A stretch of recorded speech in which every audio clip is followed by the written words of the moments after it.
ibitaro birigera bivura ku buntu. Hari muri rya mwumva ibitaro umuntu vyavuye ku buntu. Ngo abana bavutse ngo mu myaka 5. Hari ikigega citwa PBF nimumva ibitaro byose vyishuza leta ngo nturanyishwe. Nuba ntibakuvuye ku buntu. Leta niyo yarihiye abajya abana, bajya abamama niyo yabarihiye.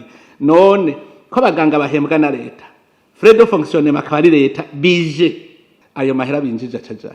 Hariho utuntu abajeje gutoza amahera batazi. Sinumva rero ingene wewe wovuga ngo uri mu bushikiranganje bw'ubutunzi ujeje kwegeranya amahera akakunanira uyabona. Ubu naramaze kubibona kare naje ntavyo nabona kare. Ntimwibuka ahantu naho ramvuga ngo itariki imwe yo kwindwi ngo leta bifise ubusa ifaranga ubusa hajya abajeje ubutunzi bari bampenze. Wewe ushobora gukoresha miliyari 100 umwaka wose. Umwaka uhezwe ugasaga ufise ubusa. Nawe namwe nimwumve iyo logique. Raba amahera dukoresha ingene angana ku mwaka. Mbwira ingene twokora umwaka wose uheze. Tugaca tuvuga ko dufise ubusa. Aho hantu turafise abantu bajeje ubutunzi mu gihugu.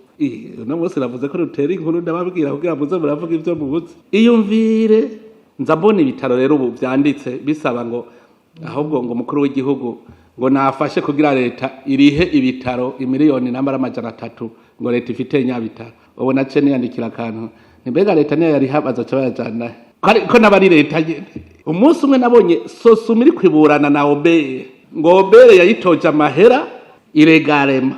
Nukuvuga abakozi ba sosuma ntibazi ko araba leta.